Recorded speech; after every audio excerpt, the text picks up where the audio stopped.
Boa noite, muito obrigado. Sejam todos muitíssimo bem-vindos a mais uma reunião de estudo e prática da meditação Shinsokan. Quero agradecer a companhia de cada um dos senhores e das senhoras e vamos juntos hoje estudar um pouco mais e aprofundar essa verdade tão maravilhosa. Como todo evento sempre começa com oração, vamos neste momento elevar os nossos pensamentos a Deus e juntamente comigo fazer essa oração que consta no livro Sutra Sagrada Verdade e Orações, volume 1, de autoria do professor Masaharu Taniguchi. A oração que nós faremos hoje é a oração que consta na página 109, é a oração para tornar o lar um paraíso. O meu livro é 37ª impressão, ok? Então você pode assumir uma posição confortável, fechar os olhos. Quem tiver o livro pode acompanhar também a leitura e quem quiser também pode ficar em posição de oração para que possamos sentir fortemente as palavras de Deus que serão ditas agora nesta oração. Vamos lá então? Oração para tornar o lar um paraíso. Sou filho de Deus. A vida de Deus flui para o meu interior e se torna minha vida. Sou a suprema autorrealização de Deus. Dentro de mim se aloja a luz infinita de Deus. Se estou vivo, é porque essa luz vive dentro de mim. A luz infinita de Deus é a minha própria vida. A fé em Deus que se desperta em mim nada mais é que o sussurro de Deus que se aloja em meu interior. Quando clamo por Deus, é Deus do meu interior que está chamando por Deus Pai. O grande mestre budista Shinran também disse: a mente que acredita em Buda é a natureza búdica, é a natureza búdica, é Buda. A fé consiste no fato de Buda chamar Buda e Deus adorar Deus. A vida de Deus, que é eterna, está alojada em mim como minha vida, e por isso a minha vida também é eterna, imortal e inadoecível. Por conseguinte, mesmo quando pareço doente, não estou. Apenas estou sonhando com a doença. Mesmo quando pareço morto, não estou. Estou apenas sonhando com a morte. E o que se desperta desse sonho é a luz infinita de Deus. Diante da sua luz, treva alguma pode permanecer. Neste momento, chamo por Deus. Quando o ser humano chama por Deus, este lhe responde. Chamando por Deus, estou sintonizado com as suas vibrações mentais. Estou sempre unido a Deus. Sou um com Deus. Todos os membros da minha família também são filhos de Deus. Sempre reverencio os meus familiares como filhos de Deus. Aqui agora é o paraíso. Paraíso é o lugar onde Deus está presente. Logo, o paraíso está aqui agora. Aqui não é um mundo material em absoluto. Por isso, meu lar está sempre iluminado pela luz do paraíso. E sorriso de alegria ilumina a fisionomia de todos os meus familiares. Quando me alegro, toda a família se alegra. E quando a família se alegra, eu me alegro. Dentro dessa atmosfera de alegria, progride sadiamente a alma de cada um dos membros da minha família. Muito obrigado, muito obrigado, muito obrigado, muito obrigado.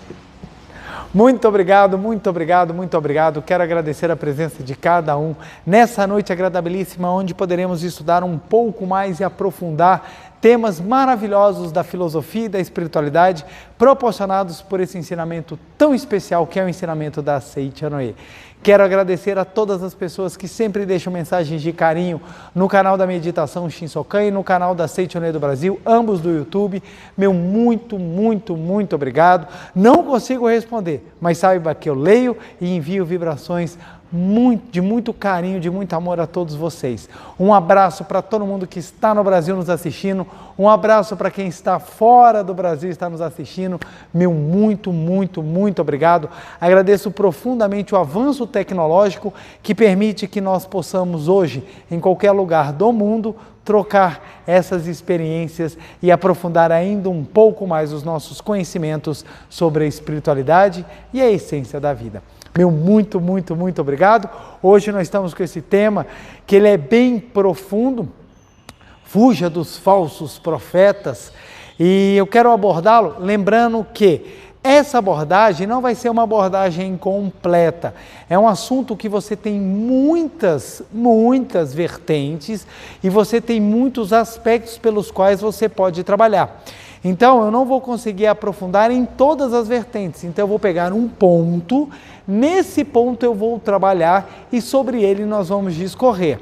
ok? Então, não vou esgotar o assunto, até porque o assunto ele é rico, tem muita coisa para ser dita, mas eu vou tentar abarcar os principais pontos. E vamos lá. Para que nós entendamos isso, é fundamental que a gente faça uma análise um pouco histórica dos movimentos religiosos e para que a gente possa contextualizar. O que eu quero dizer com isso? Nós vamos entender um pouco, fazer um pouco na viagem sobre o crescimento das religiões no mundo e entender como é que esses falsos profetas se ajustam nos dias atuais. Lembrando que não há uma crítica a religiões, nada. Todo movimento humano, ele tem criações divergentes, ele tem diferentes formas de pensar, então não há uma crítica, é simplesmente uma análise de fatos para que a gente possa compreender e contextualizar isso para a nossa realidade atual. E eu acho interessante que, uma vez, conversando com uma amiga minha, ela soltou essa frase e eu comecei a pensar um pouco sobre esse assunto e graças ao pensamento da Seiichi Honui, o professor Masaharu Taniguchi, ele explica de uma maneira fantástica, eu pude compreender. Ela falou assim para mim: João, tome muito cuidado aonde você está, porque você está sendo encantado pelos falsos profetas. E a pergunta é, o que é o falso profeta? Mas para nós começarmos, vamos fazer uma pequena análise sobre as duas grandes religiões mais comuns a nós, o cristianismo e o budismo. Eu digo budismo porque o Brasil tem uma vasta colônia japonesa e o budismo e o shintoísmo são religiões muito características do Oriente. Então vamos lá. Tanto no budismo quanto no cristianismo nós temos um fato comum. Seus líderes não escreveram. Eles não foram autores de livros, e sim os seus seguidores. Dentro do cristianismo, em especial, e eu vou trabalhar o cristianismo aqui agora, porque o cristianismo acaba sendo um ensinamento de maior acessibilidade a nós aqui do Brasil. Dentro do cristianismo, nós temos umas características muito interessantes. Não só Jesus não escreveu, como os livros que foram escritos, eles foram escritos muitos anos após o falecimento de Cristo. Então, os livros foram escritos, os evangelhos foram escritos, e a sua difusão, a sua propagação, ela era muito boca a boca. Eles trabalhavam muito nas suas comunidades. Com a instalação com a instalação da religião cristã como religião oficial do Estado romano, é que você começa a ter uma divulgação em âmbito continental, que é exatamente por toda a região em que o Império Romano instalava-se na região ali da Europa, norte da África, parte da Ásia. E o Império Romano, ele nessa vastidão que ele tinha, ele começa a divulgar. E qualquer ensinamento que precisa ser divulgado, ele precisa ser trabalhado com uma peça fundamental. Então, começaram a se reunir para estruturar aquele livro que seria o principal livro de divulgação do cristianismo. Então, começaram a ter concílios, e nesses concílios, um deles determinou quais livros entrariam e quais livros não fariam parte do ensinamento cristão. Se você se atentar, o cristianismo ele surge dentro da prática religiosa judaica, que era do povo judeu, que era uma província romana. Então, as tradições judaicas, elas são mantidas nos primórdios do cristianismo. Os romanos, quando pegam a religião cristã como religião oficial, eles adaptam as práticas judaicas, que agora estavam com roupagens cristãs, para suas tradições religiosas, que o Império Romano utilizava-se da religião grega, então utilizava-se do pensamento grego como religião, então eles eram politeístas, eles acreditavam no Olimpo e nos deuses. Então eles pegam de uma religião politeísta, transformam-se numa religião monoteísta e pegam as suas tradições e adaptam às tradições que estavam sendo construídas pelos primeiros cristãos. Então, ou seja, você tem toda uma adaptação.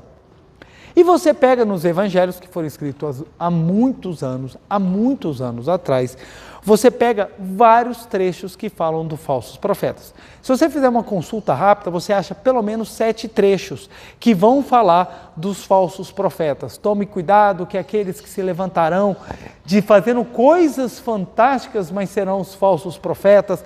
Aqueles que se mostram como cordeiros, mas na verdade são lobos, são os falsos profetas. Não acredite nos falsos profetas como seus pais. Então você vai ter muitos trechos dentro da Bíblia Sagrada que vão falar dos falsos profetas. Vamos contextualizar na época. Olha que interessante.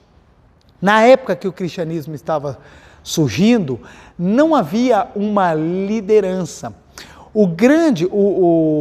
A pessoa que se levantou como primeiro líder cristão, e ganhou notoriedade, porque os apóstolos, eles continuaram a pregar o evangelho pós-morte de Cristo.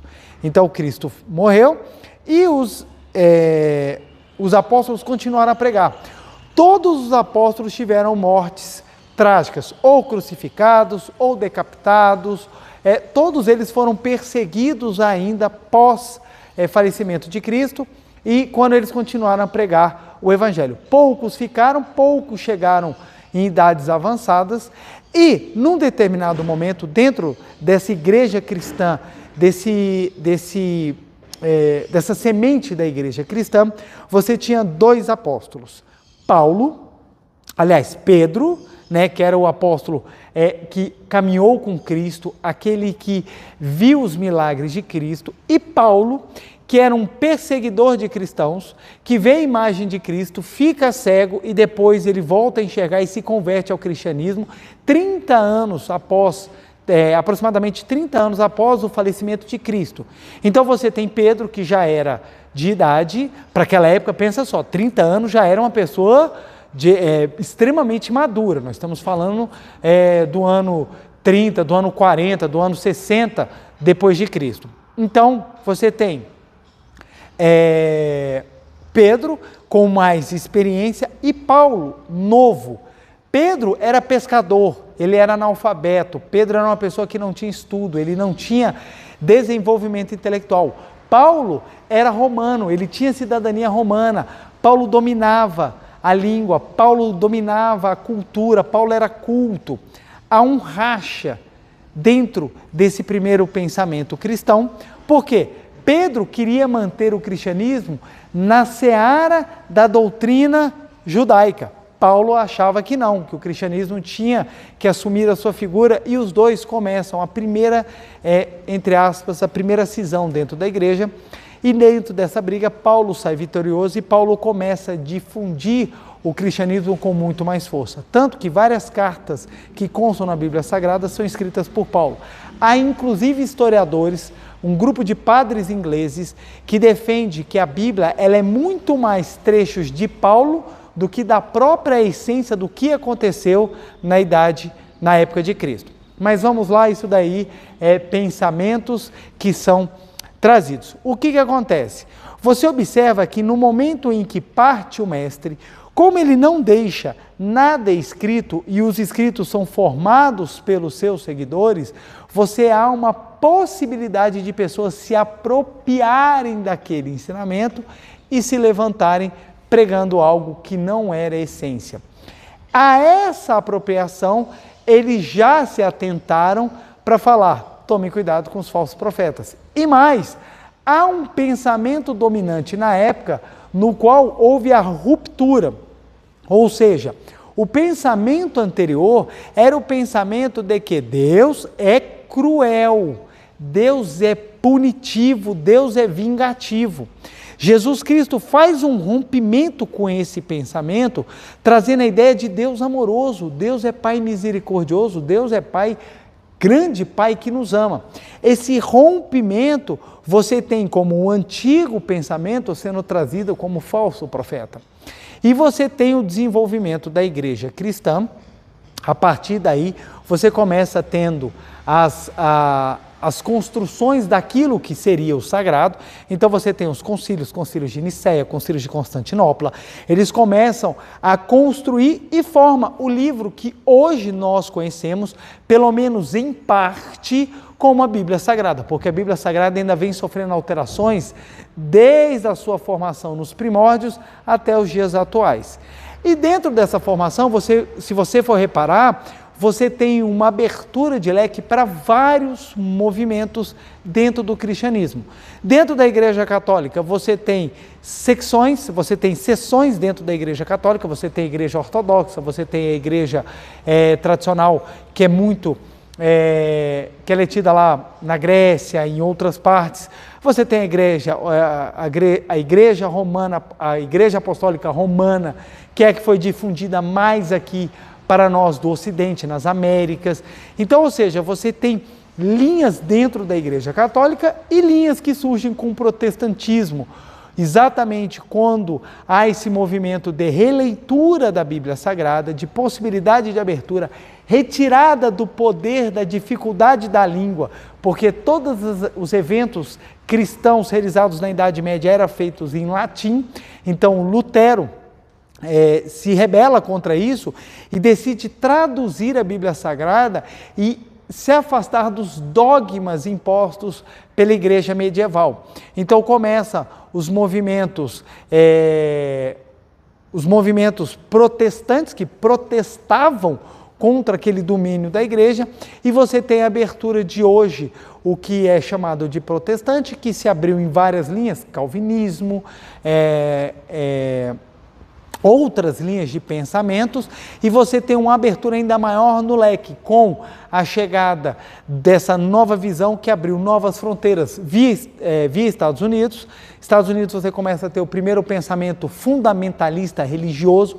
Olha que interessante, quando a gente pensa em fundamentalismo, sempre a gente tem aquela associação ao pensamento árabe, ao pensamento do islamismo, quando o fundamentalismo ele tem origem nos Estados Unidos com o pensamento cristão, em que o pessoal começa a pegar a Bíblia e ler a Bíblia ao pé da letra, não podia sair daquilo que estava na literalidade, então eles começam a se tornar fundamentais. Porque se a gente for pegar historicamente, olha que interessante, nas invasões que nós tínhamos, tanto de cristãos quanto de árabes, na capital, hoje, capital de Israel, que é Jerusalém, na cidade santa de Jerusalém, você vai ver muito mais radicalismo dos cristãos nas cruzadas do que dos próprios árabes quando vão da retomada. Então as cruzadas, elas massacravam muito mais do que os árabes quando eles retomavam, porque eles têm uma principiologia muito grande. Mas não importa, qualquer livro, se você for fundamental, você vai tender a ser o radical. Para ser fundamental, você tem que abrir mão de alguma coisa, porque como os livros são extensos, você não consegue viver o fundamental em tudo. Em tudo você tem que ter abertura. Então o que acontece? O fundamentalismo, ele surge, junto com o fundamentalismo você tem novas visões, novas leituras do cristianismo, e você começa a ter os movimentos pentecostais, neopentecostais, que hoje em dia nós temos inúmeras aberturas das igrejas evangélicas, em especial no Brasil. Só no censo de 2007, olha como é que eu estou desatualizado, no censo de 2007, nós tínhamos aproximadamente 2.400 nomenclaturas de igrejas evangélicas diferentes. Para que eu estou mostrando isso? Para mostrar que diversificou demais. Nós não temos hoje em dia uma igreja cristã, nós temos 3.000 maneiras de você ler o cristianismo. O mesmo aconteceu com o budismo. O budismo, cada mestre que veio escrevendo sutras ou veio escrevendo verdades, fundou ou acabou originando uma linha de pensamento budista. Então você não tem um budismo, você tem várias linhas budistas de pensamento. Aí o ponto principal é o seguinte, tá ok, nessa confusão toda, quem são os falsos profetas? Porque todo mundo começa a apontar para todo mundo. Não, você é um falso profeta porque você entende diferente de mim. Você é um falso profeta porque você pensa diferente de mim. E muitas vezes, eu quando chego com esse pensamento da Seichonoye, na hora que eu vou divulgar, algumas pessoas viram para mim e falam assim, você está caindo no falso profeta, porque esse pensamento é do ruim. Aí eu falo, que interessante. Uma vez, quando chegaram para mim e falaram assim, João, a Seichonoye é do falso profeta. Professor Masaharu Taniguchi é uma pessoa que ela está te levando para o mal, ela vai te levar para o inferno. Aí eu falei, olha que interessante, pensa comigo, pedi para a pessoa que assim falava comigo, para a gente filosofar um pouquinho sobre a vida. Eu falei, a Seichonoye me possibilitou ser uma pessoa melhor comigo mesmo. Ela possibilitou-me ser melhor com os meus pais. Ela possibilitou-me ser melhor com a minha família. Ela me possibilitou ser melhor como cidadão. Ora, por que seria um falso profeta se o que ele está me ensinando é exatamente o que está dentro da Bíblia Sagrada? Eu estou sendo reverente com os meus pais, porque na Bíblia Sagrada ensina honrar pai e mãe. Está me ensinando a ser melhor comigo. E na Bíblia Sagrada, Jesus ensinou, ama ao teu pai com todo o teu espírito, toda a tua alma e teu coração. E ama teu próximo como a ti mesmo. Ou seja, é um mandamento bíblico eu ter amor próprio. E não só eu tenho amor próprio, como eu melhorei com as pessoas. Eu passei a amar melhor as pessoas. E Deus, eu comecei a ter muito mais reverência, amor e a sentir o amor de Deus. Será que é falso profeta só porque usa palavras diferentes das que você usa? Será que é a formalidade que define quem é o correto e quem não é o correto? Ou é a essência? E a pessoa parou e ficou pensando, puxa, não tinha visto por esse lado. Porque se for a formalidade, nós temos só no cristianismo 3.000 linhas. Então, qual dos 3.000 está certo? Porque se não é para acreditar nos falsos profetas, quem são os falsos profetas? E se de repente todo mundo é falso profeta? Porque está todo mundo perseguindo alguma coisa que está equivocada. Afinal, como eu vou saber quem está certo, quem está errado? Jesus Cristo disse, julgue a árvore pelos seus frutos. Então, quando a gente começa a compreender, a gente fala que o falso profeta não é uma formalidade. O falso profeta é uma maneira de viver. Por quê? Não é a formalidade que vai dizer quem está certo, quem está errado. É a essência do viver e da prática. Então, quando nós aprofundamos e nós compreendemos isso, a gente começa a entender, poxa, que legal. Então, o que vai dizer se uma pessoa é realmente religiosa, uma pessoa é realmente espiritualizada, são os seus atos e não simplesmente as suas crenças pessoais. Aí quando a gente pensa assim, a gente abre o leque e a gente fala, puxa, que maravilha. Por isso que a Seichonoye, quando ela vem em um dos seus pilares, ela afirma, todas as religiões que pregam a vida são vieram do mesmo Deus. Olha que coisa grandiosa. A Seichonoye, ela abre o leque porque ela não afirma, eu sou certa. Ela fala, todas são certas. Todas são certas, porque em todos os ensinamentos religiosos tem a mesma verdade que a Seichonoye prega. Nós só utilizamos palavras diferentes, mas a essência é a mesma. Então, se perguntarem para a gente, o cristianismo é maravilhoso? É maravilhoso. O budismo é maravilhoso? É maravilhoso. O islamismo é maravilhoso? É maravilhoso. Porque qualquer ensinamento religioso que te possibilita manifestar Deus, ali está o amor do sagrado. Então, nós não somos os donos da verdade, porque a verdade é de todos.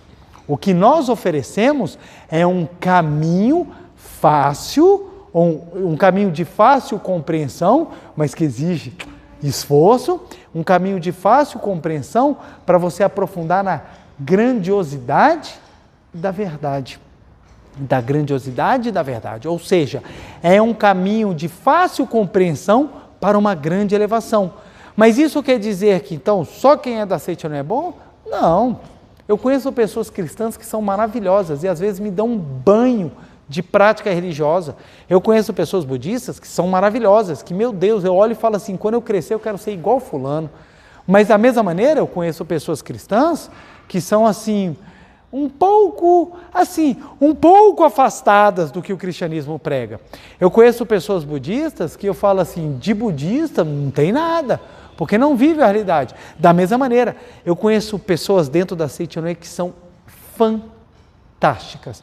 Mas eu também conheço pessoas dentro da Seichonoye que eu me pergunto, o que fazes aqui, ó turista espiritual? Porque praticar e viver o ensinamento não tem nada a ver. Então, não é a religião que é a correta ou não é correta, é a postura com que a pessoa lidar com aquilo que tem. Ué.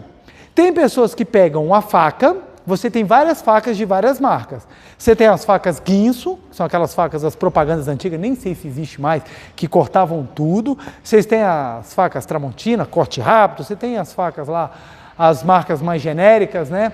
Aí o que acontece?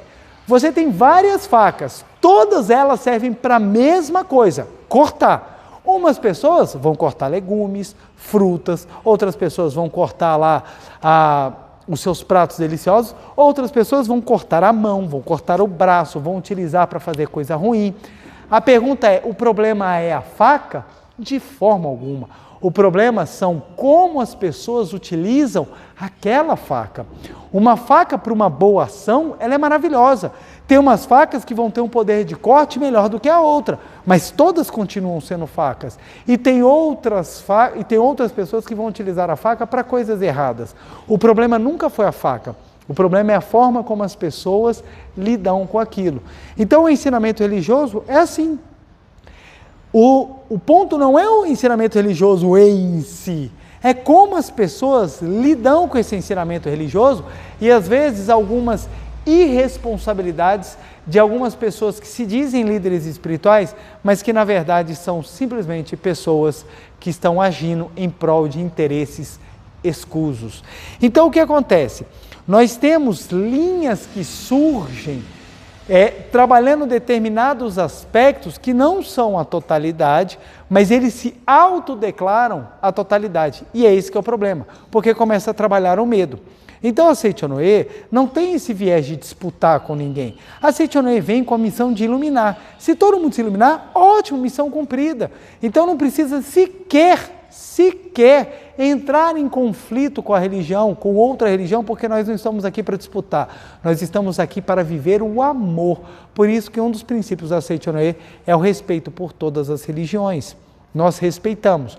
Só que respeitar a outra religião não quer dizer que eu concorde com a maneira como é expressada a verdade pela outra religião. Porque a maneira de expressar, ela pode se alterar e algumas vezes ela é mais eficaz quando trabalhada de outra forma. Ou seja, a Seichonoye, ela tem principiologia, ela tem as suas verdades, ela tem a sua essência própria.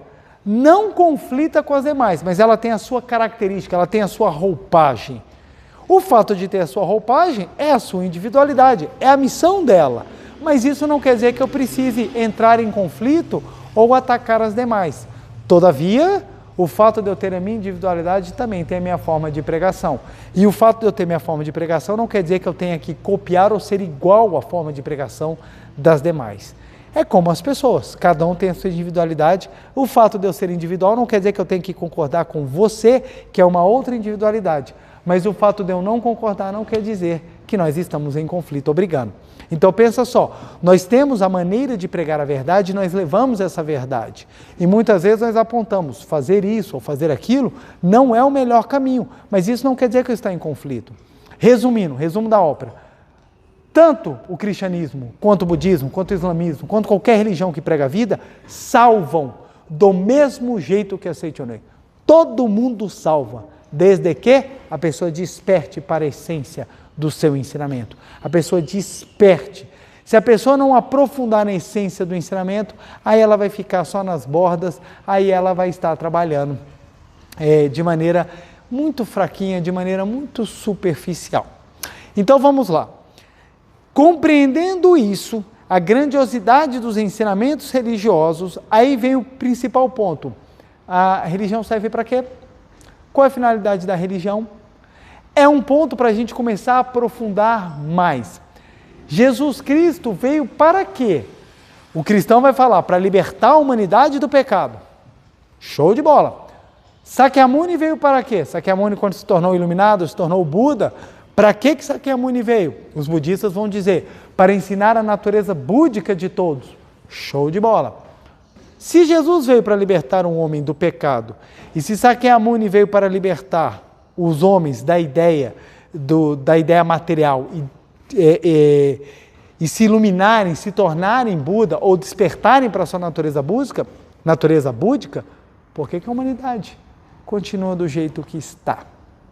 Por que a humanidade continua do jeito que está? Ora, nós já temos experiência nessas religiões. Já se vão 2.500 anos do budismo, 2.000 anos do cristianismo. Por que a humanidade ainda não está salva do pecado e ainda não conseguiu manifestar a sua natureza búdica? Muitos vão retrucar e falando, isso é no pós-mortem. Ora, por que no pós-mortem, se nem Jesus Cristo, nem Buda disseram que é pós-morte? Eles disseram que é agora. É agora. Eles vieram para ensinar a salvação no agora, não no pós-mortem. Jesus Cristo não ensinou, olha gente, vamos fazer o seguinte, podem bagunçar, na hora de morrer você se arrepende que você vai para o céu. Isso não é palavra de Jesus Cristo. Jesus Cristo ensina exatamente a manifestar o Deus Pai, a vida de Deus, no agora. Tanto que ele fala é no agora. Ele toma medidas enérgicas, ele realiza os milagres, como o cego que chegou até ele, e ele cospe na lama, torna a lama líquida, passa nos olhos do cego e falam, não é nem teu pai, nem você que são os culpados, isso é para manifestar a glória de Deus e a pessoa volta a enxergar. Por que fez isso? É para viver a verdade no agora. A verdade é o agora. A verdade é o agora. Por que a humanidade ainda não despertou? É exatamente porque as pessoas ainda não se atentaram aonde estão os falsos profetas. Ao invés dos líderes ficarem disputando fiéis, disputando território, disputando poder político, poder de influência, e ficam uns acusando os outros, às vezes da mesma linha, olha que interessante, a mesma linha, com o mesmo livro sagrado, com 90% das práticas exatamente iguais, uma igreja acusa a outra igreja de ser falsos profetas.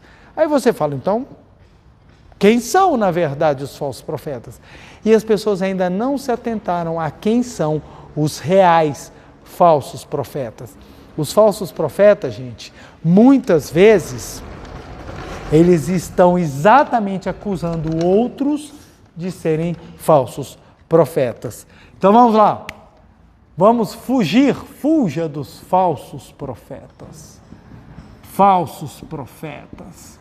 Então você fala uma coisa diferente do que aquilo que as pessoas estão habituadas, você já é taxado de falso profeta.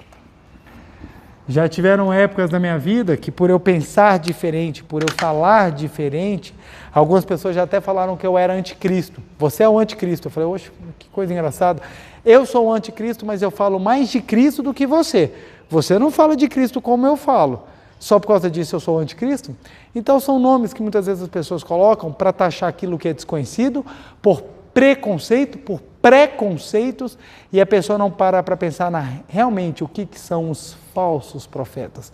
Hoje em dia nós temos 4 grandes falsos profetas que estão aí e ninguém para pensar, ou ninguém para filosofar sobre ele. Falsos profetas não são pessoas especificamente. Falsos profetas são ideias vendidas pelas pessoas, são ideias levadas pelas pessoas, são ideias transmitidas pelas pessoas. E muitas vezes as pessoas que transmitem isso são religiosos, porque a religião também está inserida no contexto social. Então nós estamos vivendo uma realidade social do qual os falsos profetas estão hoje em dia nadando de braçada e as pessoas não estão se atentando. Vamos lá?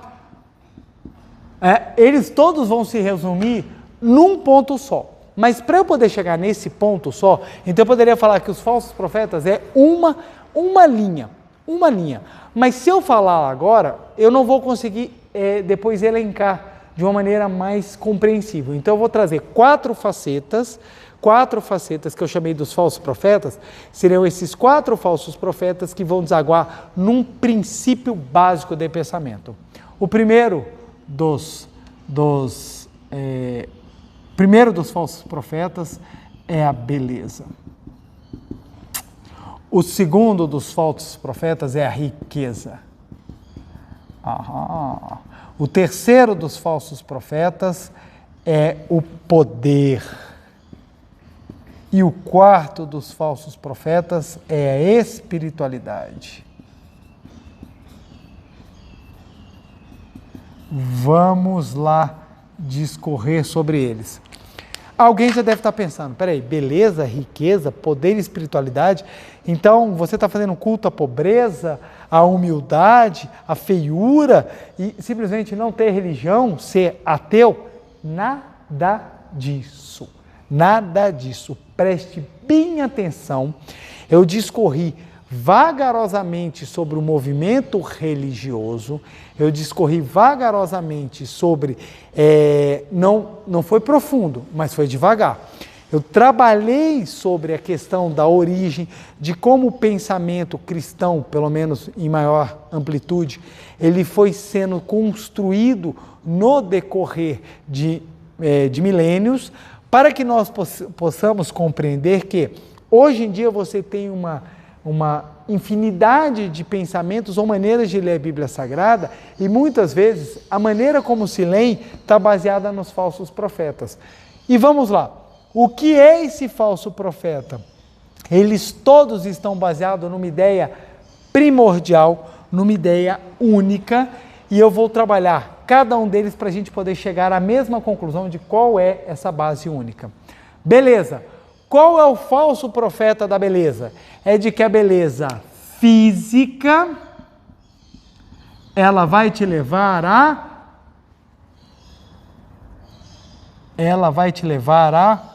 ao amor. Se eu tiver beleza física, eu vou ter o amor. Eu não acredito nisso não. Não? Pega um índice hoje em dia de pessoas que estão sofrendo de depressão pelo excesso de utilização das redes sociais. Você abre no Facebook, você abre no Instagram, se você ficar 10 minutos folheando lá, você vai falar, caraca, só eu que sou feio. Todo mundo é bonito, todo mundo tem um corpo sarado, as mulheres são todas perfeitas, os caras então não tem explicação, todo mundo faz tatuagem bonita, todo mundo está com cabelo massa, todo mundo só come comida bacana, aí você, caraca, é só eu que estou no miojo, é só eu que como arroz e feijão, é só eu que quando vou tirar foto fica com a casca de feijão no dente, é só eu que acordo com o cabelo bagunçado, é só eu que às vezes uso uma roupa feia. Não, todo mundo é roupa de marca, roupa de grife, todo mundo é bonito, todo mundo é fantástico. Então, se eu for bonito como essas pessoas que aparecem para mim, eu vou conseguir o amor. Tanto que as pessoas correm atrás da beleza porque elas acreditam que quanto mais bonitas elas forem, mais o amor elas vão conseguir. Então, se eu for linda, se eu for lindo, eu vou conseguir o príncipe encantado. As mulheres vão conseguir aquele príncipe encantado, os homens vão conseguir aquela princesa encantada, vai chegar aquela pessoa absolutamente linda também, e eu vou conseguir viver as alegrias do amor. Então, a beleza física vai me levar ao amor. Na riqueza, o dinheiro vai me trazer felicidade. Então, se eu tiver dinheiro, cara, eu vou ser feliz. Preletor, eu não acredito nisso não. Não? É só você ver quantas vezes você joga na Mega Sena, quantas vezes você está na loteria. Preletor, tem algum problema de jogar na loteria? Nenhum. O ponto é, com qual espírito você joga na loteria? Quantas pessoas falam, no dia que eu ganhar na Mega Sena eu vou ser feliz, porque eu vou poder fazer tudo o que eu quero. Então a felicidade está na riqueza. Quem não é rico não é feliz. Agora quem é rico é feliz com certeza. Aí tem uma frase que o pessoal fala, dinheiro não traz felicidade, mas eu adoraria chorar dentro de uma Ferrari. Então as pessoas têm essa ideia, dinheiro não traz felicidade, mas é tão bom, é tão maravilhoso que até dentro de uma Ferrari eu consigo chorar, porque eu vou ser feliz. É uma ideia que está muito arraigada. Aí quando a pessoa tem dinheiro e é bonita, aí as pessoas ficam morrendo de inveja. Mas morre de inveja, o cotovelo chega, a pessoa fica até com dores nos cotovelos, a pessoa tem até dificuldade para dobrar o braço, de tanta dor de cotovelo que ela tem, porque quando você vê uma pessoa rica e uma pessoa bonita, você fala, com certeza essa pessoa é feliz e é amada. Nossa Senhora! Você vê aquela pessoa naqueles resort, assim, aqueles lugares maravilhosos assim, você fala, com certeza essa pessoa é feliz. Aí você vê aquele magnata com um chapeuzinho, com uma luvinha, taco de golfe, naquele campo lindo, você fala, com certeza esse cara é feliz. Quem joga golfe é feliz, porque o cara é rico, e vem com essas visões. No poder, aí vem um profeta do poder, a pessoa pensa, quem tem poder tem segurança. Então eu busco o poder para ter segurança. Então eu quero ter um cargo, eu quero ser uma pessoa de influência, eu quero ser aquela pessoa que manda exatamente porque eu quero segurança. Quantos relacionamentos se tornam abusivos porque você tem desequilíbrios de poder na busca de uma das partes de sentir segurança sobrepondo a outra. Ou seja, eu destruo a quem está comigo para eu ter segurança, porque eu tenho exercício de poder. Então, nós temos relacionamentos abusivos, relações trabalhistas abusivas, relações de Estado, relação de pessoas, em empresas, em sociedades, até mesmo, às vezes, dentro de movimentos que deveriam estar pregando a vida e as pessoas estão no exercício de poder. Porque a pessoa pensa, se eu tiver poder, eu tenho segurança. Não é à toa que dizem, quer conhecer uma pessoa? Dê poder a ela, porque na hora que a pessoa tem poder para resguardar a segurança dela, meu amigo, ela passa por cima de tudo. Olha que interessante, se você vê uma pessoa com poder, rica e bonita, caramba, velho, essa pessoa com certeza é a pessoa mais feliz do mundo, porque ela tem segurança, ela é poderosa, ela tem dinheiro, ela é feliz e ela é bonita, então ela tem um amor. E as pessoas acabam confundindo prazeres físicos com elevações espirituais e vira bagunça. Então, olha só, as pessoas hoje em dia correm para ser bonitas, ricas e terem poder. Então, eu quero ser bonito, quero ser rico e quero ter poder. Preletor, então, para a gente ser uma pessoa espiritualizada, a gente não pode ter nada disso? Não. Prestem bem atenção, porque a Seichonen ensina exatamente que nós podemos ter poder, riqueza e beleza, sim, mas no caminho correto. E a espiritualidade? As pessoas falam, não, eu também tenho que ser espiritualizado porque eu quero ir para o céu. Pô, eu já tenho segurança aqui, eu quero ter segurança também quando eu for para o céu. Eu já quero chegar lá e receber tapinha nas costas de São Pedro e falar, entra aí meu camarada, que você olha, além de bonito e rico, você é poderoso. Então eu quero manter meus privilégios no céu, eu quero manter também o meu status. Eu quero chegar no céu e meu nome estar no livro sagrado escrito com caneta colorida. Não quero só aquela caneta normal dos pobres mortais que aqui viveram na terra. Então eu quero uma espiritualidade que satisfaça os meus desejos. Então eu quero uma espiritualidade que ela seja fácil e mais formal. Que espiritualidade é essa? Aquela que basta um determinado ato e eu já estou salvo.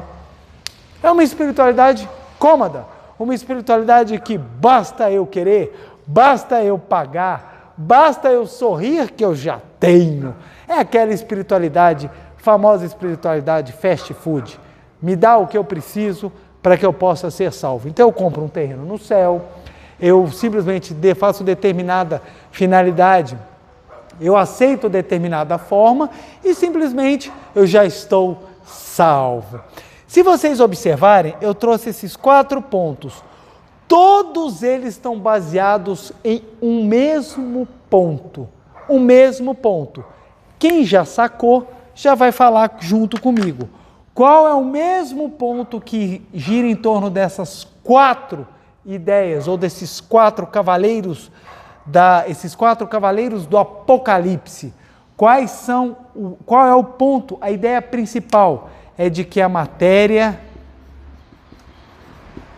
existe, ou seja, é que a matéria é o principal. A beleza tem que ser física, a riqueza tem que ser dinheiro, o poder tem que ser status, tem que ser algo que me dê segurança física. A espiritualidade tem que ser fácil e formal. Então presta bem atenção. A ideia de que a matéria existe, ela é carro-chefe para o egoísmo, ela é carro-chefe para a ganância. Por que isso acontece? Porque eu acredito que é na matéria que eu vou conquistar elementos espirituais. Olha que interessante, eu acredito que é pela matéria que eu vou conseguir elementos espirituais que transcendem a forma.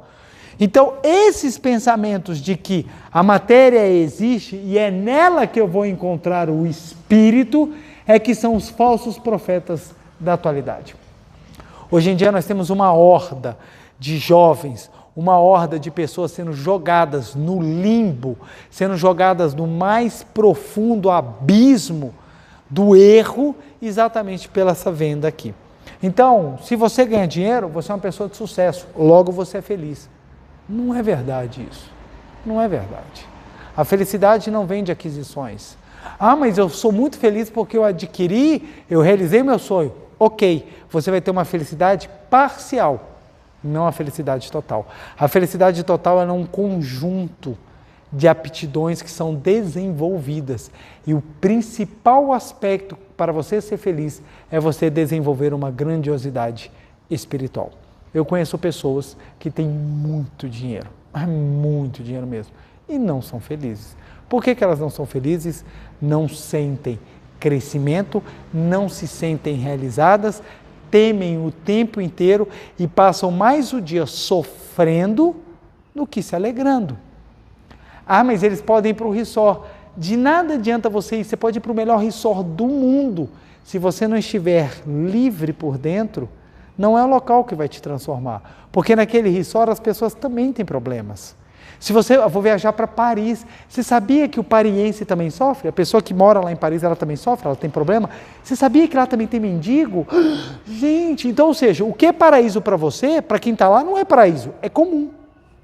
Então, ou seja, viver o paraíso não é um estado fenomênico, é um estado espiritual, que quando tem um aspecto fenomênico, pode ser manifestado. Então, olha só, todos esses aspectos dos falsos profetas, baseados na ideia que a matéria existe, levam para a mesma postura, que é a arrogância. Gente, como a gente encontra pessoas arrogantes por causa do falso, por estar seguindo os falsos profetas. E detalhe, viu? Muitas pessoas, às vezes, dentro de religião. Tem muita religião que, em vez do cara estar pregando o crescimento e a espiritualidade, a pessoa está pregando buscar isso aqui. Se você for bonito, se você for rico, se você for ter poder, você é abençoado por Deus. Espera lá, você é abençoado por Deus independentemente da vida que você leva, porque você é vida de Deus. Deus está no seu interior, então você é abençoado. Manifestar essa bênção é que depende da postura mental, mas todo mundo é abençoado. Na Seitianoye ensina, todo homem é filho de Deus, até aquela pessoa que está na pior aparência, a natureza dela é divina. Agora, a aparência dela é resultado da postura mental, dos pensamentos que ela alimentou durante a vida. Então, ou seja, esses pensamentos da beleza, da riqueza, do poder e da espiritualidade, baseado na concepção material, levam à arrogância. Então, a pessoa é bonita, fisicamente, ela acha que ela é melhor do que os outros, pela aparência. Só que a vida é sábia. Quando a pessoa vai ficando velha, porque a gente tem a pessoa quando é jovem, ela é bonita ou não bonita. Quando a pessoa vai ficando velha, começa a ficar todo mundo meio igual, né? Não estou falando que vai ficando feio, mas todo mundo começa a ficar meio igual. Então o que acontece? A idade vai dando uma democracia na beleza, ou seja, aquilo que era em pé já não vai ficando mais tão em pé, a pele já não vai tendo mais aquela beleza, então vai todo mundo ficando meio que igualzinho. Então, ou seja, aquilo que era a beleza, que era o sustento da pessoa, porque ela acreditava que era o amor, vai se desmoronando. A pessoa que tem a base da sua felicidade na beleza física, ela definitivamente sofre na vida e muito quando ela começa a perder. Aí vem o desespero pelas cirurgias, começa a colocar botox, bota tanto botox que você não sabe se a pessoa fez uma cirurgia ou se enfrentou o Mike Tyson sem luva de boxe. Então o que acontece? A pessoa começa a lidar com situações que ela começa até a se deformar na busca de uma beleza, porque ela acredita que se eu tiver beleza, eu vou ter um amor. Gente, se a beleza física fosse sinônimo de amor, você não teria pessoas lindas sofrendo com relacionamentos e você não teria pessoas com o meu nível de beleza sendo felizes. Por quê? Para que a gente possa ser feliz, não depende apenas da beleza física, depende muito mais disso. Então não é a beleza física que vai te trazer o amor, é mais. O preletor disse que eu não preciso ter beleza física. Eu não falei isso não.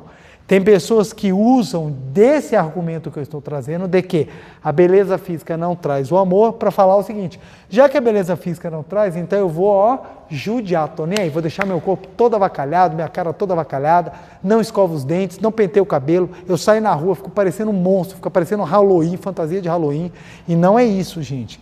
Deus é bonito, Deus é beleza. A beleza ela foi criada para ser expressada. Olha que interessante.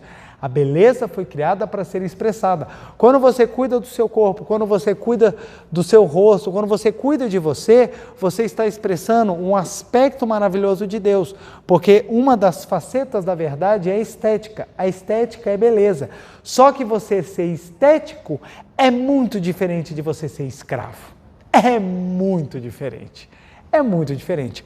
Eu me arrumo porque eu gosto de mostrar às pessoas aquilo que eu tenho de melhor, mas não é isso que vai me fazer ou não. Tanto que se uma pessoa chegar para mim, vou contar um exemplo que acontecia comigo, tenho até hoje um amigo, que toda vez que eu encontrava, ele virava para mim e falava assim: nossa, João, mas você é feio pra caramba, né?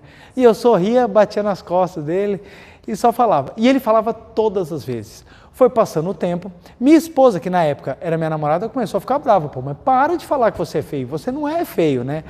E eu só ria. Aí um dia ela falou assim: eu vou brigar com ele. Se ele falar de novo que você é feio, eu vou brigar com ele. E eu virei para minha esposa e falei assim: não precisa brigar, não precisa brigar. Porque, na verdade, ele está expressando um sentimento dele, talvez um complexo que ele tenha, e quando ele me vê, ele sinta que eu seja... na cabeça dele, ele sinta que eu seja melhor do que ele, e ele quer tentar igualar. Ao invés dele tentar igualar pelo elogio, ele está tentando igualar pelo desprezo. Só que não é a opinião dele que me vale, não é a opinião dele que vai definir quem eu sou. Eu me expresso na potencialidade que eu tenho, naquilo que eu tenho. Se a minha face, se os meus traços não são os mais bonitos, se eu não estou tão parecido com aqueles que são os galãs, não tem problema. A minha beleza não é construída unicamente de traços, ela é construída de um conjunto total que me faz quem eu sou. Não é à toa que você se encantou por mim. Aí a minha namorada, minha esposa, virou e falou assim: puxa, amor, é verdade, você está certíssimo, e realmente, são os outros elementos que constroem tudo o que você é. Aí quando eu encontrei com ele, eu já estava esperando ele falar: ei, João, você é feio, né? Dessa vez ele não falou, ele virou para mim e falou assim: pô, cara, eu tenho uma admiração muito grande por você, porque você é bonito por fora e por dentro. Olha que interessante, ele mudou naquele momento em que eu não estava ligando para isso. Então a beleza física, ela é algo a ser expressado e não algo para escravizar. A pessoa que é escrava da beleza física é uma pessoa que perde a liberdade. E olha que interessante, já citei esse trecho nas palestras, Verdade da Vida, volume 13, Verdade da Vida, volume 13, Ética 1, o meu livro aqui é a segunda edição. Olha o que o professor Masaru Taniguchi fala, na página 90.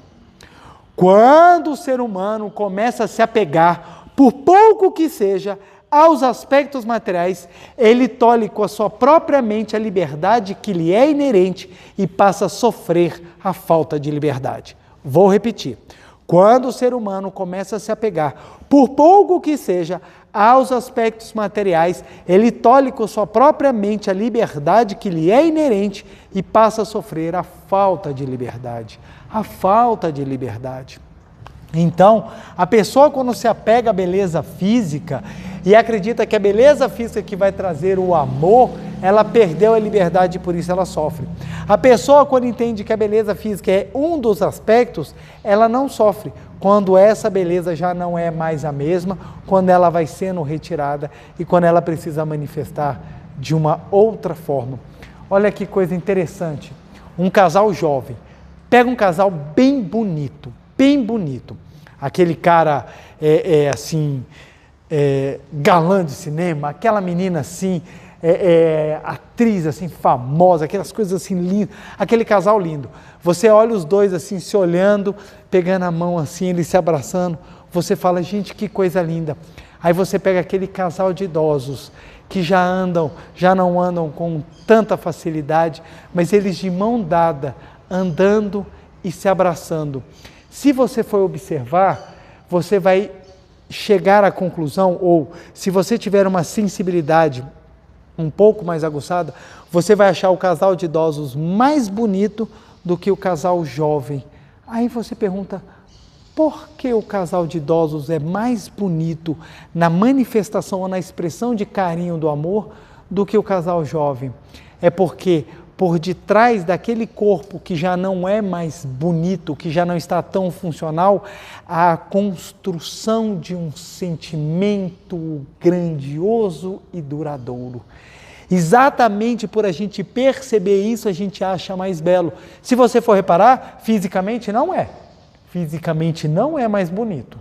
Sendo bem claro, bem direto, fisicamente não é mais bonito. O casal jovem é mais bonito do que o casal velho, porque o casal jovem, a pele é mais viçosa, o corpo tem mais formas, está naquelas formas esteticamente mais agradáveis aos olhos. Então, ou seja, o cara está fortão, a mulher está toda, e quando você vai ver o casal de velhinhos, não estão assim. Mas por detrás deles, a expressão de uma beleza muito superior à matéria. Muito superior. Então, quando a gente se apega à beleza física, nós perdemos a nossa liberdade. A mesma coisa em relação à riqueza. Se eu for rico, eu vou ser feliz. A riqueza material vai me levar à felicidade. É pura mentira. São os falsos profetas. Por isso que as pessoas ficam lá sofrendo lá na fila, esperando a sua vez para poder comprar o bilhete da loteria. Eu quero ganhar 30 milhões, eu quero ganhar 40 milhões, porque se eu ganhar 40 milhões, a primeira coisa que eu vou fazer vai ser dar um tapa, vai ser cuspir na cara do meu chefe, fazer que nem naquele filme Clique, acho que esqueci agora o nome do filme, do Adam Sandler, que ele tem uma maquininha que ele pode parar o tempo, acelerar e voltar no tempo. É Clique, né? É Clique. O meu ponto aqui, o Gustavo me confirmou. Então, aí ele pode ir e voltar, vai lá, bate no chefe, faz porcaria. Tem gente que fala, se eu ganhar na loteria, a primeira coisa que eu vou fazer vai ser xingar as pessoas, mandar todo mundo para um monte de lugar que não o mundo da imagem verdadeira e vou poder curtir a vida e comprar tudo o que eu quero. E muitas vezes, ganhar na loteria serve exatamente para afundar a pessoa no mais profundo desgosto, nas infelicidades e nas tragédias da vida, porque dinheiro não traz felicidade. Dinheiro não traz felicidade? Sem sabedoria, não.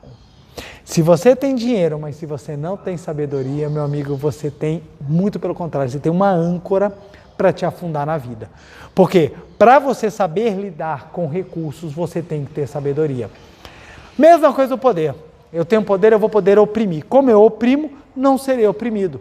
Pelo contrário, quem oprime vai girando a roda da vida e quando menos espera, a vida dá a volta e a pessoa acaba sofrendo tudo aquilo que ela plantou. Pode até não ser nessa vida, mas numa vida há de cumprir aquilo que plantou. Então, a ideia de que o poder vai lhe trazer segurança não é real. A segurança, ela transcende a vida fenomênica. Tanto que por mais poderoso que você seja, quando veio uma pandemia como essa que a gente vive ainda, né? Essa situação pandêmica nossa, poderoso ou sem poder? Muitos foram para o mundo espiritual, porque o poder não traz a segurança. Não traz. E a espiritualidade de muitos não mudarem nada, continuarem sendo pessoas repletas de atos horríveis, acreditando vou para o céu. Eu fiz a formalidade, está o céu aberto. Aí me diz, que céu é esse? Que hotel ruim é esse que vai aceitar uma pessoa como você? Tem pessoas que têm uma arrogância, eu acho interessante, muitas vezes eu estou nas audiências e a pessoa vira para mim e fala assim, não, eu estou certo porque eu sigo determinada linha religiosa e eu vou para o céu. Eu falo, uau, como você é bom. Quando a gente vai analisar o que está sendo feito, o que está sendo discutido no processo, cara, que trambique, velho, que pessoa que não entende o que é moral, o que é virtude, faz tudo errado e acha que só porque acha que é assim, está correto. Então tem muitas pessoas que acham que estão fazendo bem, mas eles não estão fazendo realmente o bem. E volto a frisar, já falei isso em palestras passadas, bem não é uma formulazinha pré-determinada por algumas pessoas, não. Hoje em dia o pessoal está muito querendo definir o que é ser, o que é o bom, o que é ruim, o que é bem, o que é mal. Então, se eu fizer isso, eu vou estar sendo bondoso. Se eu não fizer isso, eu vou estar sendo maldoso. Muitas vezes não. Muitas vezes o bem se manifesta em algumas situações até de dificuldade, porque é aí que faz a pessoa crescer, é aí que faz a pessoa ser o que ela é. Exatamente pelas minhas dificuldades que eu vivi na minha adolescência, é que eu consegui desenvolver qualidades e capacidades que hoje eu consigo manifestar. Ou seja, aquilo que antigamente parecia ser algo ruim, na verdade foi muito bom para mim. Foi muito bom, foi uma bênção na minha vida. Se eu não tivesse passado as dificuldades que eu passei, hoje eu não seria quem eu sou. Se tivesse me dado facilidade financeira, se tivesse me dado a beleza física em demasia, hoje eu estava afundado na lama do materialismo e não estaria manifestando a espiritualidade que hoje, graças a Deus, me é dada a oportunidade de expressar. Tenho muito o que melhorar, mas já também caminhei bastante. Ou seja, os falsos profetas estão nas ideias materialistas. E quanto que as teorias materialistas hoje em dia estão avançando? Seja bonito, seja rico, tenha poder e pegue qualquer espiritualidade que você não precisa praticar nada. Olha, você já está feito, você vai ser uma pessoa feliz e realizada e mais ainda vai para o céu. Isso não te leva à felicidade. Aí a gente pega os escândalos das pessoas fazendo trambique, das pessoas fazendo coisas erradas, cometendo crimes, simplesmente para angariar bens, tirar foto e botar no Instagram e botar no Facebook. Então hoje em dia, o cara comete crime porque ele quer ostentar. Por que ele quer ostentar? Se ele precisa ostentar, é porque algo falta dentro dele. Ora, se riqueza traz felicidade, todo rico deveria ficar caladinho. O cara fica lá na dele, sou milionário, vou ficar aqui na minha. Para que eu preciso andar com um carro bom? Eu sou rico, eu não preciso. Eu vou andar com um carro bem simplesinho, porque eu não preciso mostrar. Eu viajar, não vou tirar foto nenhuma, eu não quero que ninguém saiba para onde eu vou. Mas muitas vezes a gente não pega as pessoas fazendo isso. Por quê? Por que a pessoa precisa mostrar? Eu preciso mostrar, eu preciso que as pessoas vejam o que eu estou comendo, eu preciso que as pessoas vejam aonde eu vou. Por que eu preciso tanto mostrar? É porque, na verdade, na ideia de compartilhamento, vem aquela sensação de alguém poder falar, nossa, sua vida vale a pena. Porque você precisa acreditar que a sua vida vale a pena. E se você for observar, muitos hoje afirmam, tenha isso que você é abençoado. A bênção não está aqui. Isso aqui é reflexo de quando você manifesta o que realmente você tem no seu interior. É espiritualidade que salva. Logo, os falsos profetas são aqueles que falam para você. É na matéria que você vai conseguir espiritualidade. É na matéria que você vai conseguir a essência da vida de Deus. É na matéria que você vai manifestar o amor. E não o é. E não é na matéria. Nosso tempo chegou ao fim. Eu vou continuar esse assunto na palestra da semana que vem, porque agora eu vou trabalhar sobre a beleza, a riqueza, o poder e a espiritualidade, sobre o verdadeiro profeta, sobre a visão dos verdadeiros profetas, aqueles que pregam a luz, a verdade e a essência. Os verdadeiros profetas são só da Setionê? Não, os verdadeiros profetas são a verdade que permeia todas as religiões que pregam a vida. Vamos então praticar a meditação Shinsokan? Muito obrigado!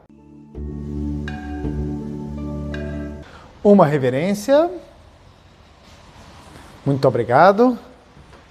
Vamos assumir a posição da meditação Shinsokan, sentado na ponta da cadeira, pés justapostos, pés juntos, calcanhares levantados, mãos justapostas em frente ao rosto, semblante tranquilo, sereno, respiração lenta e profunda. Vamos agora adentrar no mundo da imagem verdadeira. Canto evocativo de Deus. Ó Deus Pai, que dais vida a todos os seres viventes, abençoai-me com vosso Espírito. Eu vivo não pela minha própria força, mas pela vida de Deus Pai, que permeia os céus e a terra. As minhas obras não sou eu quem as realiza, mas a força de Deus Pai, que permeia os céus e a terra. Ó Deus, que vos manifestastes através da seite Noé, para indicar o caminho dos céus e da terra, protegei-me. Deus, muito obrigado. Neste momento, deixo o mundo dos 5 sentidos e entro no mundo da imagem verdadeira. Aqui onde estou é o mundo da imagem verdadeira. É o oceano de infinita sabedoria de Deus, é o oceano de infinita sabedoria de Deus, é o oceano de infinita sabedoria de Deus, é o oceano de infinita sabedoria de Deus. É o oceano de infinito amor de Deus, é o oceano de infinito amor de Deus, é o oceano de infinito amor de Deus, é o oceano de infinito amor de Deus. É o oceano de infinita vida de Deus, é o oceano de infinita vida de Deus, é o oceano de infinita vida de Deus, é o oceano de infinita vida de Deus. É o oceano de infinita provisão de Deus, é o oceano de infinita provisão de Deus, é o oceano de infinita provisão de Deus, é o oceano de infinita provisão de Deus.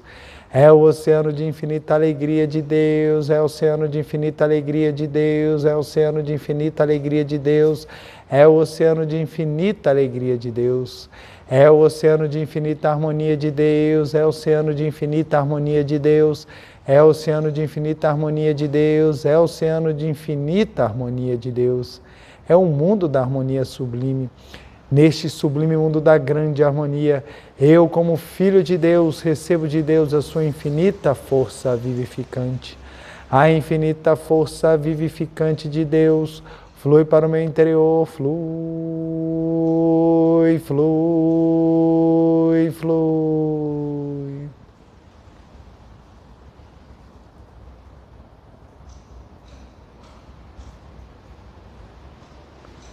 Pela infinita força vivificante de Deus, sou preenchido, sou vivificado, sou preenchido, sou vivificado, sou preenchido, sou vivificado, Deus. Muito obrigado. A infinita força vivificante de Deus flui para o meu interior, flui, flui, flui.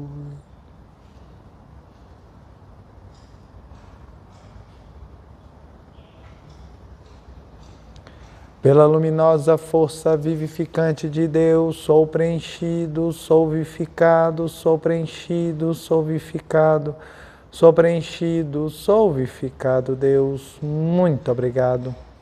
Já não sou eu quem vive, é a vida de Deus que aqui está e vive.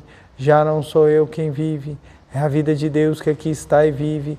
Já não sou eu quem vive, é a vida de Deus que aqui está e vive. Já não sou eu quem vive, é a vida de Deus que aqui está e vive. Já não sou eu quem vive, é a vida de Deus que aqui está e vive. Já não sou eu quem vive, é a vida de Deus que aqui está e vive. Já não sou eu quem vive, é a vida de Deus que aqui está e vive. Já não sou eu quem vive, é a vida de Deus que aqui está e vive. É a vida de Deus que aqui está e vive. Deus, muito obrigado.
Deus, muito obrigado, muito obrigado, muito obrigado, muito obrigado, muito obrigado, muito obrigado.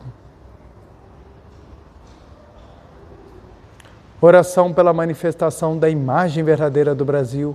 Neste momento, o fluir do mundo da imagem verdadeira é infinita sabedoria e infinito amor de Deus. Através dessa infinita força, o Brasil se torna tão perfeito como já o é no mundo da imagem verdadeira. Deus, muito obrigado. Neste momento, fluindo o mundo da imagem verdadeira, infinita sabedoria, infinita vida de Deus. Através dessa infinita força, o Brasil se torna tão perfeito como já o é no mundo da imagem verdadeira. Deus, muito obrigado. Visualizemos a imagem verdadeira do Brasil.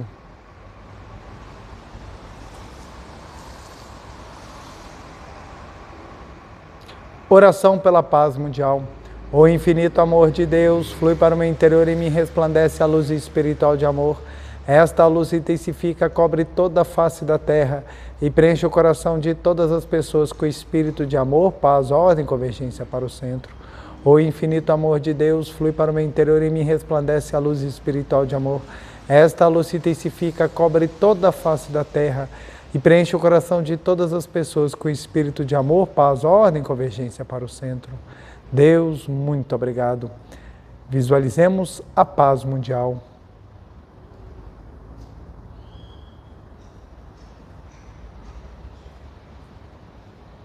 Canto da grande harmonia. A harmoniosa vida de Deus ilumina o universo e no mundo reina a paz. A harmoniosa vida de Deus ilumina o universo e no mundo reina a paz. Muito obrigado, muito obrigado. Fim da meditação, podemos desfazer a postura. Irei fazer agora a reverência. Uma reverência. Muito obrigado, muito obrigado. Quero agradecer imensamente a participação de cada um dos senhores e das senhoras nessa noite maravilhosa. Meu muito obrigado. Não deixem de compartilhar e de dar o seu like ao vídeo, porque quanto mais fizermos isso, mais o vídeo ganhará destaque e outras pessoas terão a chance de conhecer a natureza, sua natureza divina e essa verdade tão maravilhosa da Seitianoye que nos salva. E deixa eu pegar aqui o quadro, muito obrigado. E o nosso dever de casa dessa semana vai ser maravilhoso. Primeiro, a nossa meditação Shinsokan de todos os dias, sem falta. Nosso segundo dever é que você vai trazer o nome de uma pessoa. Pode ser familiar, pode ser amigo, pode ser conhecido, pode ser uma pessoa famosa. E simplesmente pensar nessa pessoa, fulano ou fulana, eu o abençoo. Eu a abençoo ou eu o abençoo, seja cada vez mais feliz. Muito obrigado. E traga essa pessoa exatamente para você ir construindo bons sentimentos, boas vibrações no seu interior. Abençoe a pessoa, abençoe. Traga a imagem do seu papai, da sua mamãe, do seu irmão, da sua irmã, do seu namorado, da sua namorada, do seu marido, da sua esposa, seu companheiro, sua companheira. Traga a imagem, seu colega de trabalho. Até pode ser alguém de qual você não esteja com tanta harmonia. Traga e abençoe. Quando nós abençoamos, nós construímos bons sentimentos, o que ajuda a moldar o nosso caráter e transformar o nosso destino. Abençoemos cada vez mais todas as pessoas. Abençoo profundamente a vida de cada um de vocês. Meu muito obrigado, uma feliz semana e até mais.